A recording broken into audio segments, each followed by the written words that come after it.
Assalamualaikum warahmatullahi wabarakatuh. Apa kabar Anda semua? Apakah kalian sehat? Alhamdulillah sehat. Sebelum Ibu membuka pembelajaran pada hari ini, ada baiknya sampah-sampah yang ada di bawah kursi, di bawah meja, tolong dibuang ke tempat sampah. Dan kursi-kursi yang belum disusun, tolong disusun terlebih dahulu. Dan infokan kepada teman-temannya yang masih berada di kantin agar memasuki ruangan kelas sekarang juga, karena pembelajaran kita akan segera dimulai. Baiklah, sebelum membuka pembelajaran, ada baiknya kita mengucapkan Bismillahirrahmanirrahim. Pembelajaran pada hari ini akan dibuka. Selanjutnya, Ibu akan mengabsen terlebih dahulu dapat kawan-kawan yang tidak hadir atau lupa pada hari ini.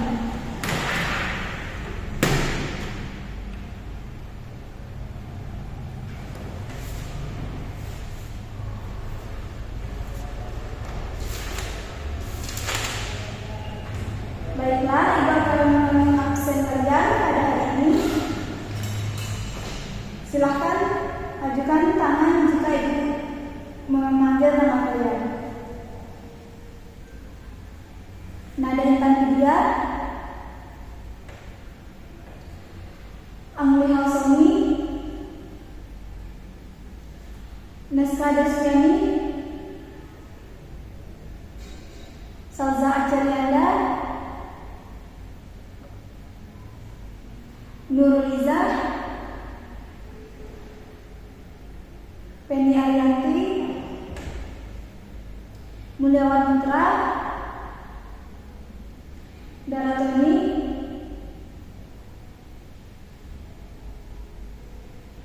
Fevi Bridita. Jadi kita hari ini hadir semua ya.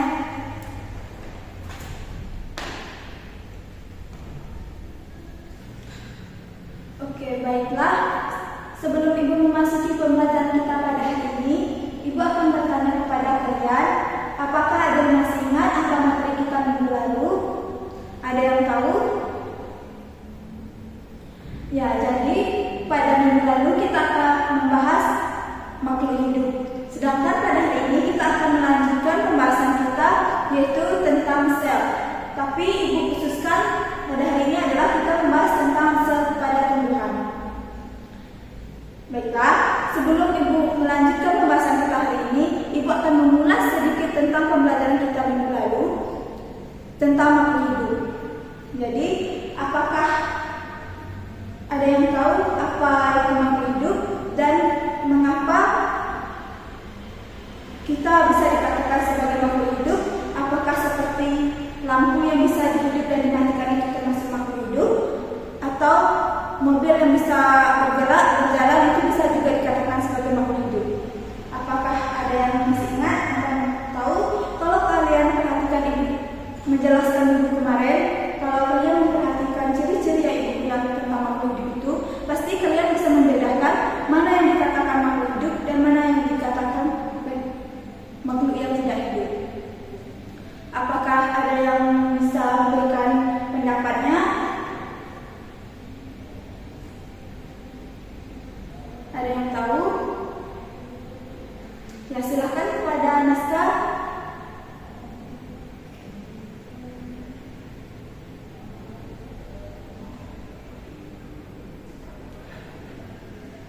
Ya, bagus sekali jawaban dari pertanyaan Naska.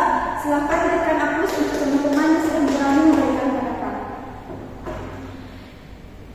Jadi, bisa dijelaskan bahwa kalau makhluk hidup itu adalah makhluk yang bernafas, berkembang biak, membutuhkan nutrisi, dan lain sebagainya. Sedangkan motor yang bisa bergerak, berjalan seperti mobil itu tidak bisa dikatakan sebagai makhluk hidup, karena mobil itu bergerak itu karena dibantu oleh tenaga seperti bensin dan bukan merupakan faktor alamiah yang terjadi seperti pada kita manusia. Seperti lampu itu bukan termasuk makhluk hidup dan lampu itu termasuk benda mati. Jadi apa yang Ibu sampaikan kepada kalian untuk minggu lalu, silahkan pelajari lagi, karena kapan-kapan Ibu akan memberikan pertanyaan secara mendadak. Apakah kalian masih bisa mengingat cuma mendengarkan saja apa yang dijelaskan. Dan untuk kalian harus lebih aktif lagi untuk memberikan bertanya ataupun memberikan pendapat, karena itu sebagai nilai plus untuk kalian, tambahan untuk nilai harian sebagai nilai keaktifan kalian. Ini sangat berguna pada saat penilaian akhir semester nanti. Baiklah, pada hari ini aku akan menyambung materi kita, yaitu tentang sel. Apakah ada yang pernah mengenal tentang sel? Dan di mana letak sel tersebut? Apakah ada yang tahu? Atau kira-kira saya pernah mendengar tentang sel, tapi saya benar juga bisa mengungkapkan apa itu sel, tapi saya bisa berpikir kalau itu sel. Ada yang masih ingat? Ada yang tahu? Atau bisa yang sudah dipikirkan tapi tidak bisa mengungkapkan apa yang Anda pikirkan itu? Ada yang tahu? Jadi sel itu adalah unit terkecil penyusun tubuh makhluk hidup. Sel itu terletak di tubuh makhluk hidup. Jadi setiap makhluk hidup itu pasti mempunyai sel. Hanya saja yang membedakannya itu ada makhluk hidup yang mempunyai satu sel seperti contohnya amoeba, atau mempunyai banyak sel seperti manusia.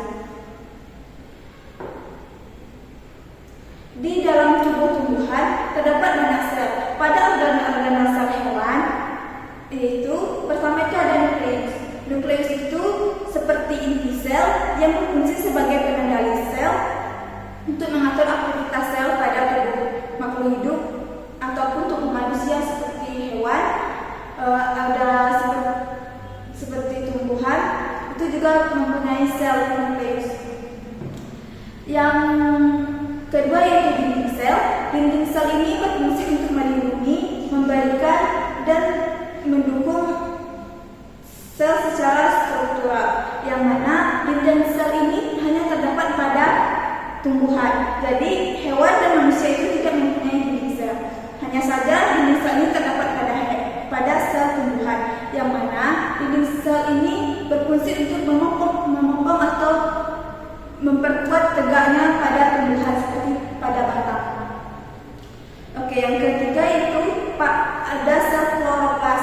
Kloroplas ini yaitu tempat terjadinya fotosintesis, yang mana energi dari matahari pada fotosintesis ini akan diserap menjadi energi makanan pada tumbuhan.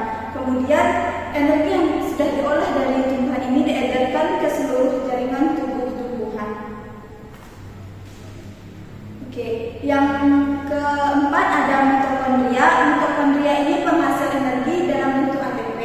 Yang kelima ada vakuola. Vakuola ini berfungsi untuk menyimpan cadangan makanan yang diperlukan tanaman pada saat kekeringan, seperti menyimpan cadangan air ataupun makanan yang tidak dibutuhkan oleh tubuh itu disimpan untuk cadangan apabila terjadi pada keadaan kekeringan atau darurat. Yang keempat ini, yang keenam ada retikulum endoplasma, yaitu tempat terjadinya fotosintesis protein, dan seterusnya ada badan Golgi. Oke, jadi apakah ada yang ingin bertanya tentang apa yang dijelaskan? Ada yang kurang paham atau masih kurang jelas? Silahkan ditanyakan kepada ibu. Ada yang ingin bertanya? Jika tidak ada yang bertanya, ibu anggap kalian sudah paham, jadi ibu yang akan bertanya kepada kalian. Gimana? Ada yang ingin bertanya atau ibu yang bertanya?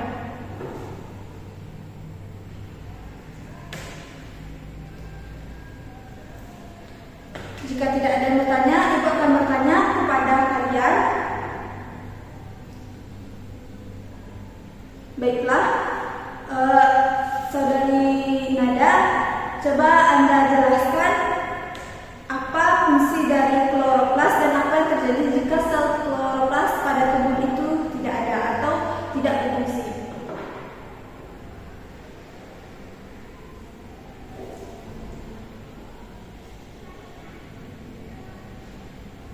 Ya, benar sekali apa yang dikatakan oleh Nada, bahwa fungsi dari kloroplas ini adalah tempat terjadinya fotosintesis.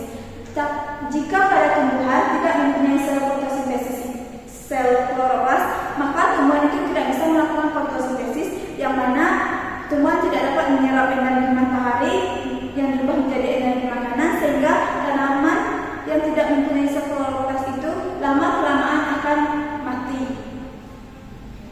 Oke, jadi Ibu anggap kalian sudah paham ya. Sekarang Ibu akan membagikan kelompok pada kalian. Ibu akan membagi menjadi 4 kelompok. Kita dalam satu kelas berapa orang? 16. Jadi satu kelompok itu terdiri dari 4 orang. Dengarkan, Ibu akan menjelaskan. Ibu akan mengatakan kelompok pertama. Kelompok pertama itu Naska, Salza, Intan, Ina. Yang ke kelompok 2 Tihan, Nurul, Fevi, dan Anggi. Kelompok 3 Tania, Olga, Rela, dan Vidya. Kelompok terakhir Tony, Devri, Dilan, dan Reni. Silahkan duduk berkelompok. Setiap kelompok silahkan mencari perbedaan sebanyak-banyaknya, perbedaan sel hewan dan sel tumbuhan, dan presentasikan hasil diskusinya. Ibu tunggu sekitar 15 menit. Silahkan bekerja sama, diskusikan apa hasil yang kalian temukan. Nanti silahkan diskusikan terlebih dahulu.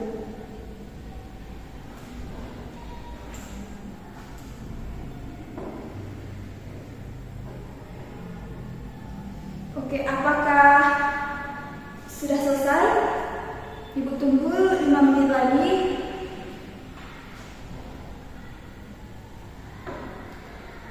Baiklah, untuk presentasi pertama silakan kepada kelompok 1.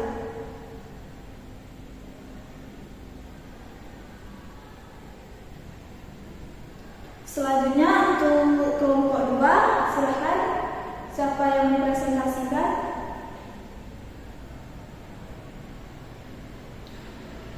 Oke, kelompok 3, silakan.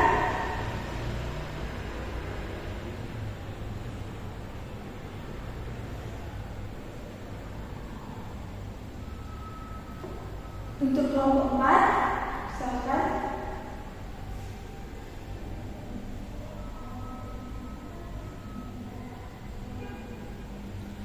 Dari jawaban-jawaban teman-temannya tadi, apakah ada yang ingin ditanyakan atau kurang jelas? Silahkan. Atau ada yang bertanya, Bu, kenapa kok sel ini termasuk dalam sel hewan? Kenapa ini termasuk dalam sel tumbuhan? Apakah ada yang kurang jelas?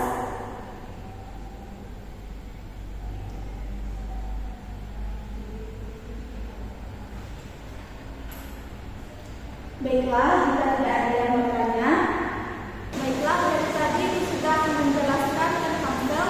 Nampaknya kalian itu kurang bersemangat. Ada yang tidur, main HP, dan ada yang kelihatannya letih. Semangat kalian ada banyak kita melakukan permainan. Ada yang setuju? Baiklah, game yang pertama, perhatikan clue-nya.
Baiklah,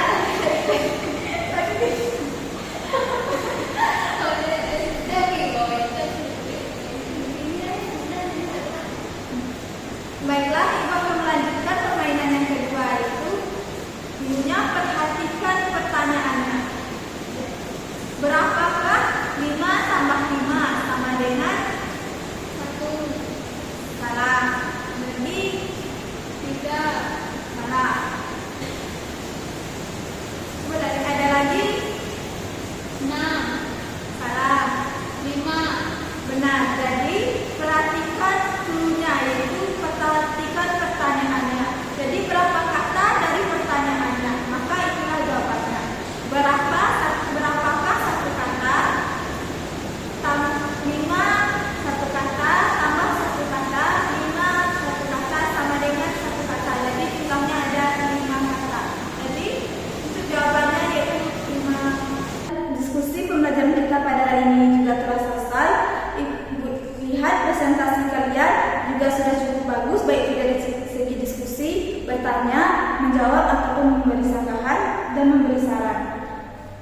Sebelum Ibu menutup pembelajaran kita pada hari ini, apakah ada yang bisa menyimpulkan apa pembelajaran kita pada hari ini? Ada yang bisa menyimpulkan? Silahkan. Ya, Tania, silahkan.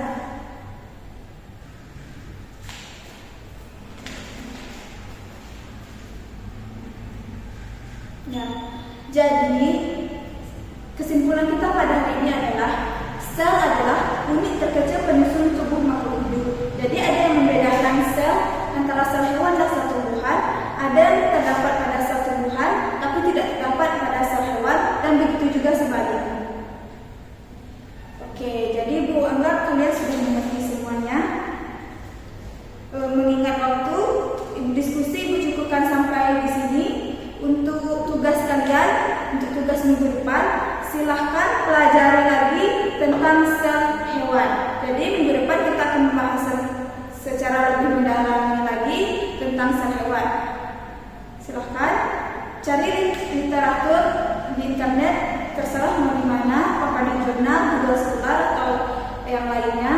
Cari sebanyak-banyaknya literatur tentang sel hewan dan buat organel-organel selnya pada kertas double folio, dikumpul. Sebelum pembelajaran kita buka, semua tugasnya sudah diletakkan di meja Ibu. Jadi tidak ada yang mencatat atau menulis pada saat pembelajaran berlangsung. Ibu akan memberikan beberapa motivasi kepada kalian, entah itu seperti nasihat. Jadi pesan Ibu sama kalian itu, belajarlah dengan giat, kejar cita-cita kalian, rubah masa depan kalian, rubah hari tua kalian. Jadi kalian itu harus belajar lebih giat lagi. Tidak ada usaha yang mengkhianati hasil. Jadi sebesar usaha kalian itu, itulah hasil yang akan kalian terima pada saat nanti. Jika kalian sekolah asal-asalan, maka yang kalian terima pada akhirnya itu juga asal-asalan. Nilai yang keluar itu juga asal-asalan, dan apa-apa itu yang cuma sekedar aja, nggak ada yang bisa lebih